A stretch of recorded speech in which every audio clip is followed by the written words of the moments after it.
Level 1. The candidate. The ground drops away at 800 feet per minute, and you haven't blinked in 11 seconds. Your T-6 Texan II is bouncing through thermals over South Texas, and your instructor just pulled the throttle to idle without warning. Engine out. Simulated.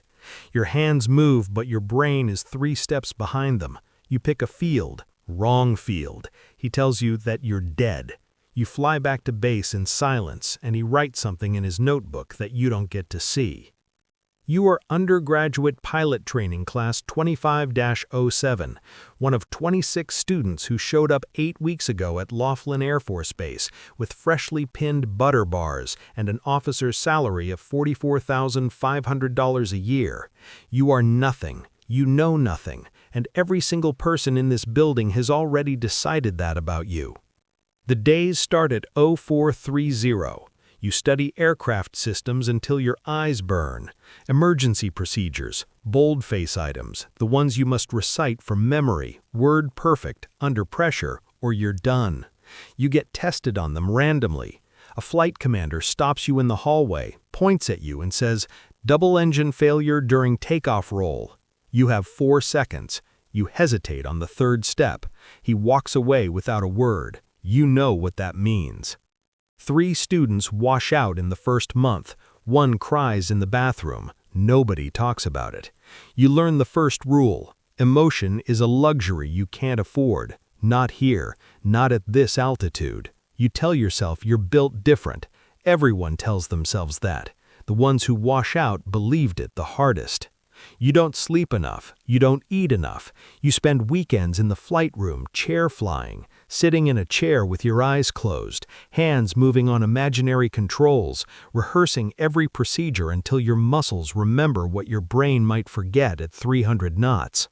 Your girlfriend calls. You let it ring. You tell yourself you'll call back. You don't. You are being shaped, and you don't even feel the chisel yet. Level 2. The track select. You survive initial training. You get your track assignment, fighter. The word lands in your chest like a second heartbeat. Out of 26, 4 get fighters. You're one of them. For 12 hours, you feel like you've made it. Then you show up to Introduction to Fighter Fundamentals at Shepherd, and you realized you've made nothing. You've earned the right to be broken down again, faster and harder. The T-38 Talon is a Cold War-era jet that flies like a razor blade, unforgiving. No flight computer smoothing out your mistakes. You pull too hard, you black out. You don't pull hard enough, you die in the merge. The margins are measured in fractions of Gs and tenths of a second. Your instructors are operational fighter pilots on a teaching rotation. They don't coddle. They brief fast, fly hard, and debrief harder. Every sortie is recorded. Every mistake is replayed on screen in front of your peers. There's nowhere to hide. You watch yourself on video making a lazy turn, losing sight of the bandit, and your IP says, "Congratulations, your wingman just died because you were comfortable." You start to understand that this isn't about flying. It's about decisions under compression. The jet is just the medium. The real test is what happens inside your skull when everything is moving too fast to think. You either develop the instinct or you don't. There's no middle ground. You graduate IFF and receive your assignment, F-16 Viper. You sew the patch on your flight suit. Your hands shake slightly when you do it, not from fear, from the weight of knowing that the next mistake you make won't be graded, it'll be real. Level 3. The Wingman. You arrive at your first operational squadron, the 77th Fighter Squadron, Shaw Air Force Base, South Carolina. You are a wingman, the lowest rung in the operational fighter world. Your call sign hasn't even been decided yet. That comes later, and you don't get to pick it. Your job is simple. Fly where your flight lead tells you. Keep sight. Don't hit anything. Don't talk unless spoken to. Support the formation. You're an extra set of eyes, an extra set of missiles, and nothing more. You don't make tactical decisions. You execute. The naming ceremony happens 6 weeks in. The squadron gathers, drinks are involved, stories about your worst moments, every dumb thing you've said, every mistake in the jet are told loudly and publicly. They give you a call sign based on your most embarrassing trait. You don't argue. You can't. The name sticks for the rest of your career. This is the culture. It strips the civilian out of you and replaces it with something that belongs to the tribe.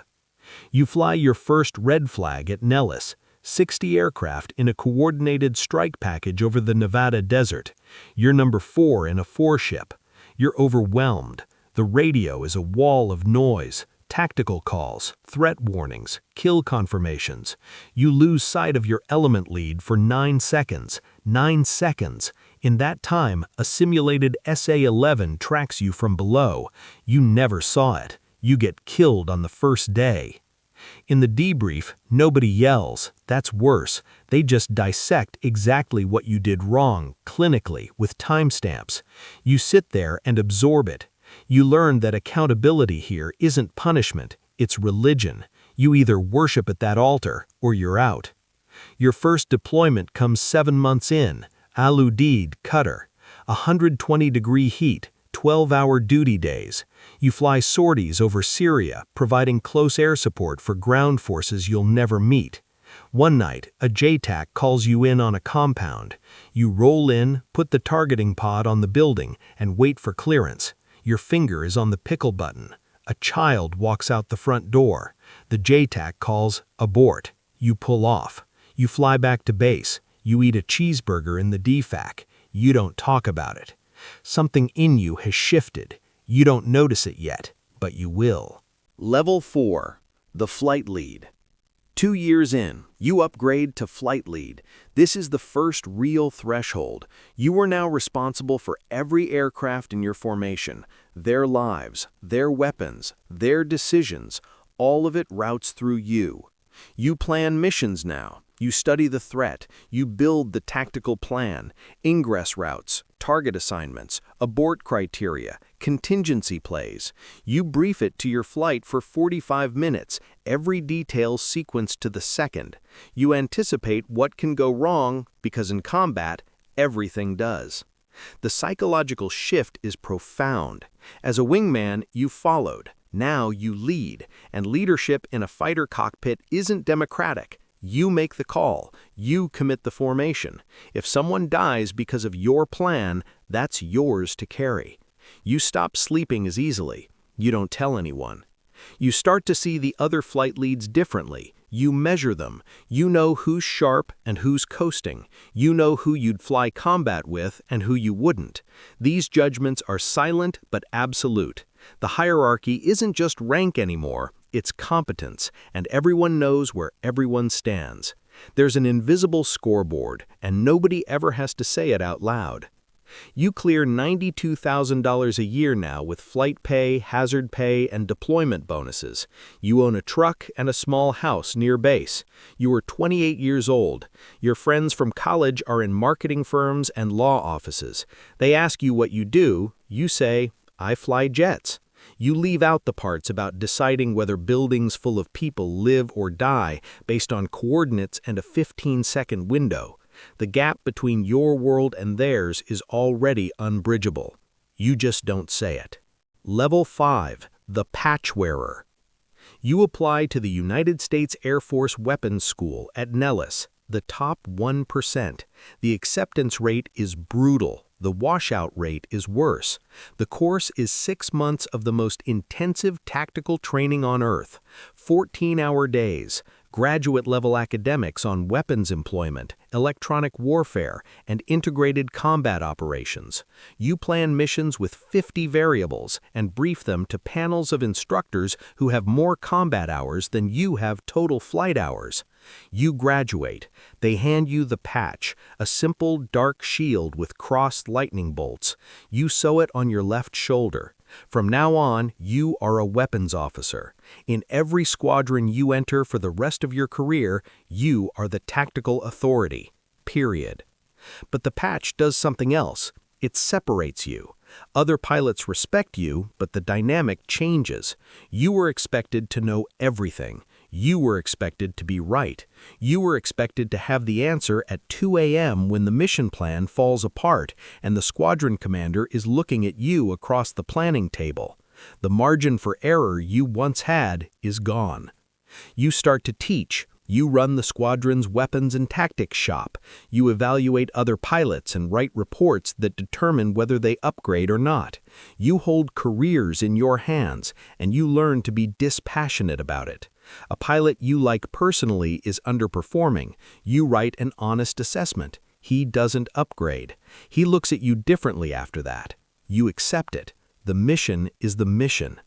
Your marriage is strained. You've deployed 4 times. You missed your son's first steps and your daughter's second birthday. Your wife doesn't complain anymore. That silence is louder than any argument. You tell yourself it's temporary. You know it's not. Level 6. The Squadron Commander. You take command of a fighter squadron, 300 personnel, 24 aircraft, a $28 million annual operating budget. You are a lieutenant colonel. You are 38 years old. Your official title is the boss. Everyone calls you that, to your face and behind your back, with varying degrees of reverence. The first thing you realize is that you don't fly as much anymore. You spend your days in meetings, on phone calls, managing readiness reports, personnel issues, and a maintenance backlog that never ends. A young pilot gets a DUI on a Friday night. That's your problem now. An aircraft has a structural crack found during inspection. 4 jets go down for maintenance simultaneously. Your sortie generation rate drops. Wing leadership wants answers. You give them, calmly, knowing that your career is being evaluated in real time based on numbers you can barely control. You make decisions that affect people's lives in ways that have nothing to do with combat.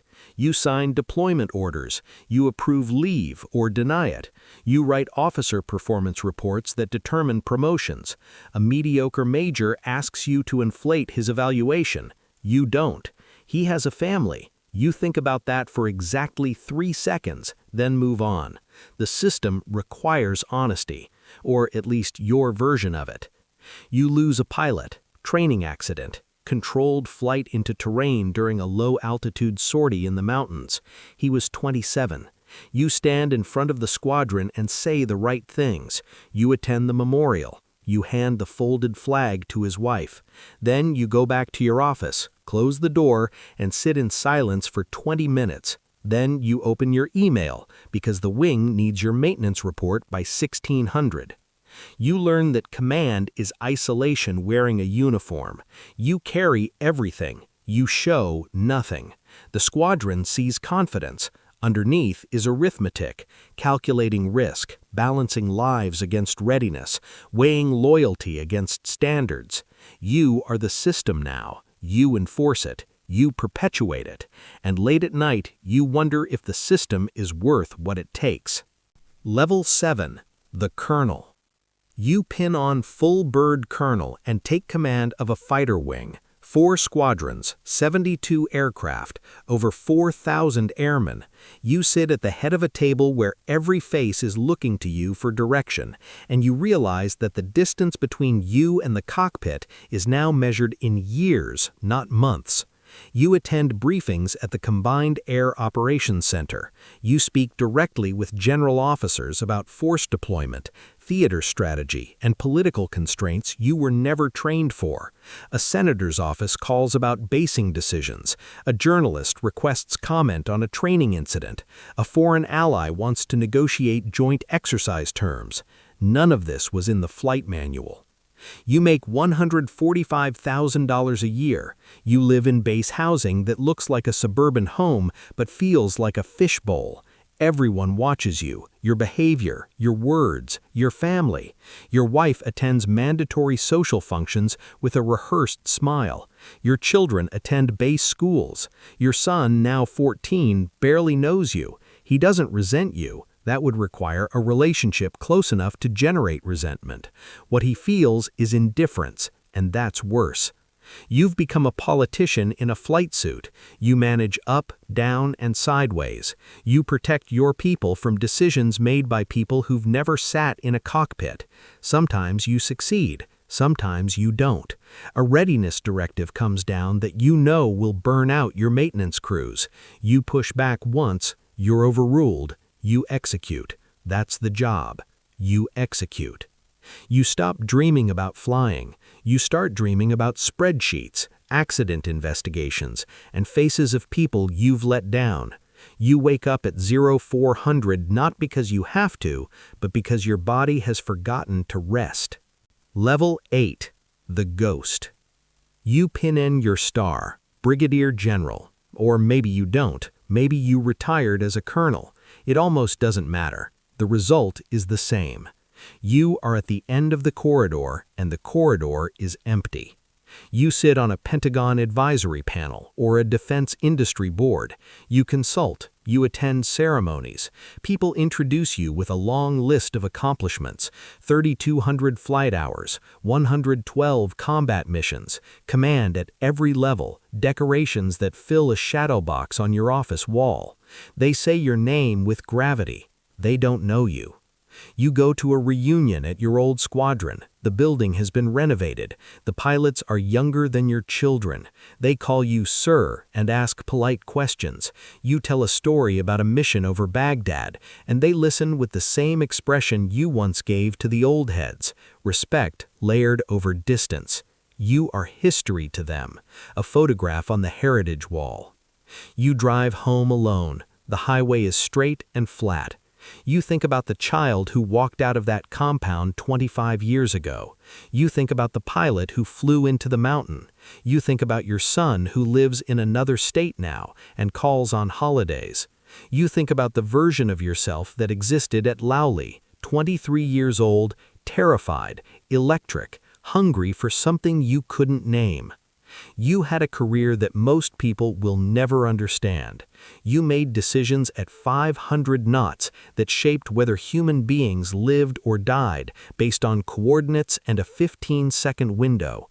The gap between your world and theirs is already unbridgeable. You'd lead thousands, you served something larger than yourself, and you believed in it, still believe in it mostly, on the days when belief comes easy. On the other days, you sit with the math of what it cost. The marriages, the years, the quiet accumulating distance between you and every person who wasn't inside that cockpit, that squadron, that war. You are not bitter. You are not proud. You are something in between that doesn't have a word.